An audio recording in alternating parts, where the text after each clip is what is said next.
Bueno, gracias, buenos días. Bueno, mi nombre es Sara, el título de mi ponencia, Caleidoscopio en una realidad oscura, es un título un poco opaco, pero bueno, voy a intentar justificar y explicar el porqué del título de esta ponencia. Bueno, mi ponencia se centra en el análisis del espacio como elemento que determina las actuaciones políticas, al mismo tiempo que marca las relaciones grupales e interpersonales de los provincianos, de los lugareños. Es decir, voy a llevar a cabo un barrido de los aspectos sociopolíticos de las realidades rurales. Me voy a centrar en el análisis de la última novela de Selva Almada, No es un río, aunque voy a hacer referencia a otras obras. El corpus se compone principalmente de autores argentinos, antecesores de Almada, como Daniel Moyano o Héctor Tizón, con el objetivo de mostrar ese anclaje temporal y la falta de progreso de avance de estas zonas rurales. Al mismo tiempo, también voy a hacer mención a la película contemporánea, El ciudadano ilustre, película argentina contemporánea, que nos muestra el mismo panorama rural, solo que a través de otro lenguaje narrativo, como es el cine. Bien, también haré alusión a dos obras, El llano en llamas de Juan Rulfo y El Pantaleón y las visitadoras de Mario Vargas Llosa, que aunque son dos autores consagrados, creo que su tratamiento de lo rural, así como de las instituciones que lo componen, me permite comparar y encontrar similitudes de un mismo espacio entre diferentes países de América Latina, en este caso México y Perú. Pero, repito, la obra principal que me interesa es la última novela de Selva Almada, No es un río, así como la narrativa de Selva Almada en general, ¿no? También sus relatos, su crónica, su otra novela como El viento que arrasa, etc. Bien, entonces, ¿cuáles son los elementos que conforman las zonas rurales? Bueno, en primer lugar, el elemento principal, como es natural, es el espacio. Este espacio define cómo funcionan algunos organismos que se encuentran en el campo, que también se encuentran en la ciudad, pero es el espacio el que determina el funcionamiento de estos órganos, ¿no? O sea, el campo tiene un funcionamiento determinado, condicionado por el espacio. En No es un río, el orden espacial marca el carácter de los lugareños y su lenguaje, así como el tipo de violencia que se entreteje en las relaciones personales. En la obra de Rulfo, ¿no?, el autor también reproduce el léxico propio, local, el habla de los lugareños, y aunque es transparente este diálogo entre Almada y Rulfo, creo que Rulfo, narrador, sí mantiene una retórica más provincial o más rural, al contrario de Almada, que como narradora opta por un estilo más lírico, más poético. A su vez, este espacio también condiciona el tiempo, ¿no?, como un segundo elemento, ya que lo ralentiza. Almada no sitúa la acción en un orden cronológico, ni cronológico ni temporal, pero sí espacial, ¿no?, lo que se configura como un caso anómalo dentro de sus compañeras, de sus coetáneas, ¿no?, siguiendo la denominación de Ana Gallego dentro del panorama de las novísimas argentinas, ¿no? Pensaba en el caso de Mariana Enríquez, de su novela Este es el mar, donde hay unas referencias musicales, ¿no?, y culturales que ayudan al lector a situar la acción en un tiempo presente, ¿no? Hay unas marcas temporales que sitúan la acción en un tiempo concreto, ¿no? En cambio, No es un río de Selva Almada, pues hay una ausencia de marcas temporales, lo que el lector le dificulta situar, ¿no?, la acción en un tiempo concreto, aunque por el tipo de personajes, ambiente, situación, espacio, ¿no?, pues el lector sabe o intuye que nos encontramos en un tiempo pasado o en un tiempo anclado en el pasado. A su vez, El ciudadano ilustre, ¿no?, ambientada también en época contemporánea, es un reflejo de ese retroceso cultural de lo rural con respecto a lo urbano. El personaje principal, un escritor premio Nobel que vuelve a su pueblo natal, Salas, tras 40 años de no haber ido, se encuentra con un espacio, repito, anclado en el pasado, en el que nada cambia, vuelve, pero todo sigue igual. Por lo tanto, al igual que la narrativa de Almada, parece que el campo sí detiene el tiempo, no progresa, no avanza. Del mismo modo, en la obra de Héctor Tizón, el hombre que llegó a un pueblo son los propios parroquianos, y los denomino parroquianos porque confunden al personaje principal con un cura que tiene que llegar al pueblo, pero en realidad no es, ahí hay una confusión de los personajes, ¿no? Le solicitan, cito, que hable más fácil, andamos retrasados y no entendemos, cierro cita.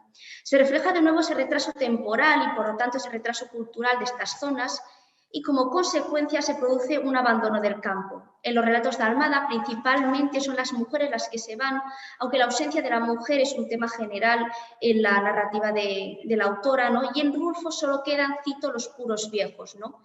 Así como el ciudadano ilustre, cualquiera que necesite o quiera mínimamente prosperar debe irse del pueblo. Bien, en tercer lugar, los órganos represores, ¿no?, presentes en los espacios rurales son el Estado, el Ejército y la Iglesia. el Estado entendido en un sentido amplio como fuerzas policiales, mandos políticos a menor escala, alcaldía, etcétera. No tanto en Rulfo como en Almada hay un abandono de la población de las zonas provinciales por parte del Estado. En el cuento El llano en llamas es un reflejo de la pobreza, del abandono de estas zonas en las que la sequedad impide que la vida pueda crecer. En el relato también del llano en llamas, no como conjunto de relatos, el relato Diles que no me maten, también es un ejemplo claro de esa sola presencia de las fuerzas policiales con el único fin de apresar a un hombre ya viejo al que finalmente apresan y lo matan con muchísima crudeza y muchísima violencia. En la narrativa de Almada, no en general, pero en concreto no es un río, pero se puede aplicar a todo el conjunto de su narrativa, ¿no? Hay un abandono del Estado y una invisibilidad de estos lugareños, no hay un indicio de modernidad, ¿no? Hasta la llegada de la fábrica Intemec, que Intemec es uno de los relatos que se encuentran dentro del conjunto de relatos, la antología de relatos, el desapego es una manera de querernos, ¿no?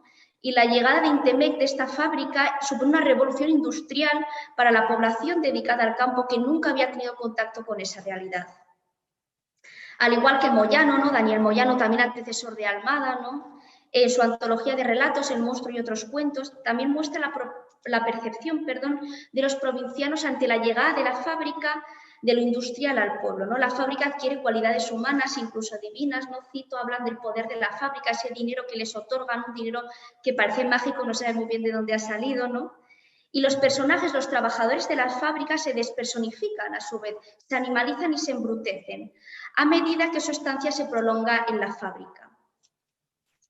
Por ejemplo, también, ¿no? En Tizón, ¿no? En El hombre que llegó a un pueblo, esta obra, los provincianos solamente reciben la visita del comisario departamental para cobrar los diezmos.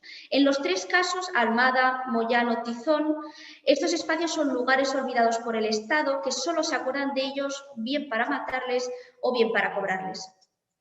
El ejército, ese otro órgano represor que ya he mencionado, creo que todos sabemos que protagoniza gran parte de las obras de Mario Vargas Llosa, y en concreto en El Pantaleón y las visitadoras creo que es bastante transparente cómo se refleja la corrupción, la demagogia y la hipocresía de este órgano.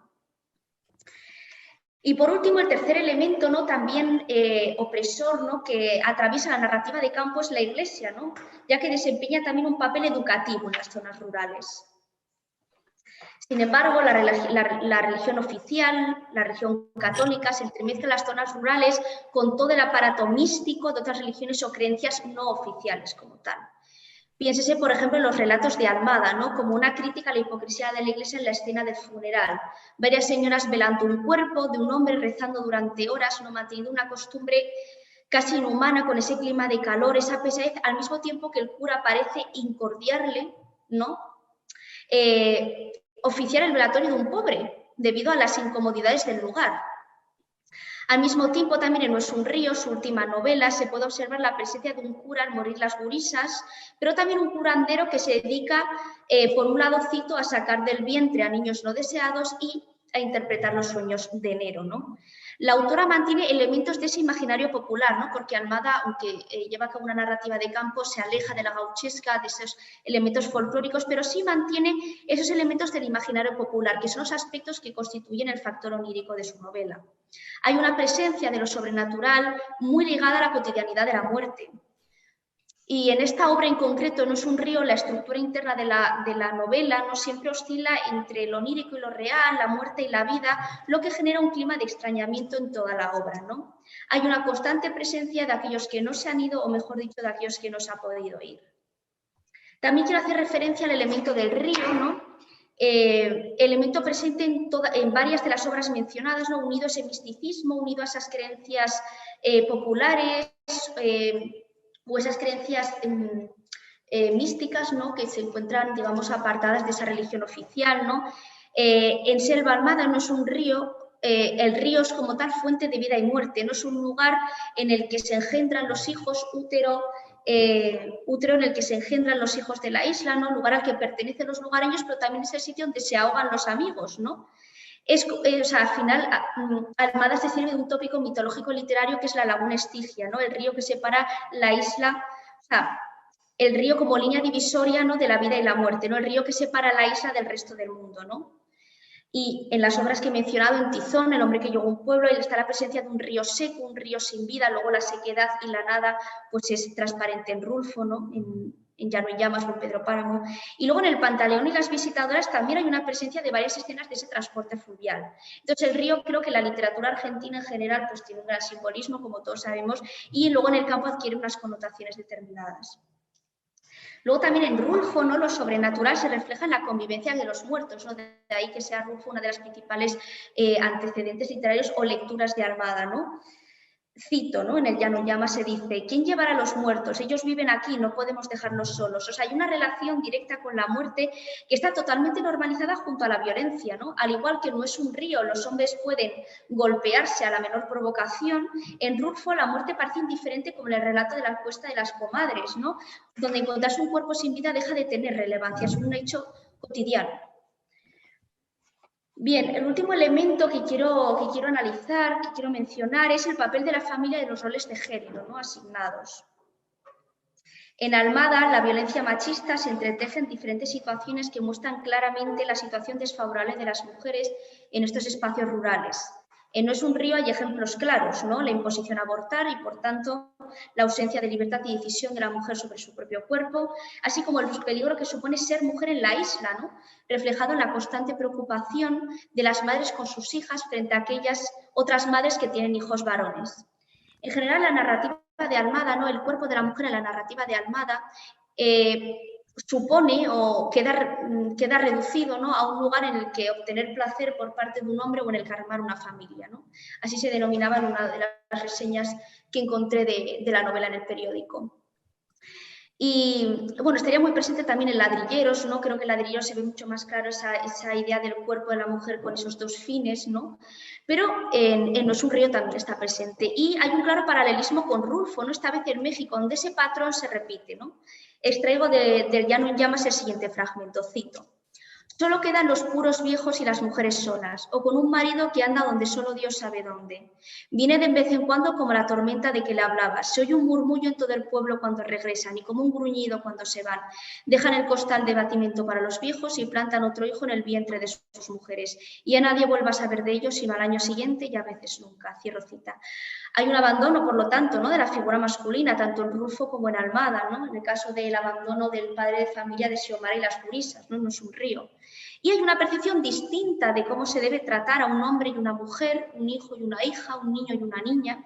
Y es precisamente a partir de ahí, de esa distinción, desde donde se construyen las relaciones de poder. En Moyano, antecesor de Almada, en El fuego interrumpido, es otro conjunto de relatos que tiene, el autor: la familia también es un espacio sórdido, un lugar de violencia y de maltrato, en el que las mujeres cargan con el peso de los hijos y el hogar ante una pobreza que les ahoga y que les resigna no poder irse. Y por último, El ciudadano ilustre, ¿no? Una película argentina contemporánea, se encuentra en Netflix para aquellos que quieran verla, muestra cómo una chica joven desesperada por salir del pueblo solo encuentra como vía de salida entablar una relación sexual con el escritor que puntualmente ha regresado. Cito las palabras de la chica: no quiero tener la mierda de vida que tiene mi vieja. Cierro cita. Al igual que No es un río, donde la isla representa un microcosmos, en El ciudadano ilustre el pueblo Salas también es una isla metafórica. No solo son las limitaciones económicas o culturales lo que le impiden a la chica salir del pueblo, sino también la imposibilidad de romper con la mentalidad, el arraigo al pueblo y la familia. Y entendamos también que la familia es lo que sostiene dicha mentalidad y ese arraigo al pueblo, porque la familia es el núcleo de la sociedad. Bien, y en conclusión, voy a definir qué es un caleidoscopio para que se entienda el título de mi ponencia. Es un tubo ennegrecido interiormente cuyas imágenes se ven multiplicadas simétricamente. Con esta definición vuelvo al inicio, al título de mi ponencia, para mostrar cómo el campo es ese tubo negro, es decir, ese elemento común de las distintas obras mencionadas que genera realidades que, aunque de diferente procedencia geográfica o momento temporal, configuran unas mismas imágenes multiplicadas. Muchas gracias.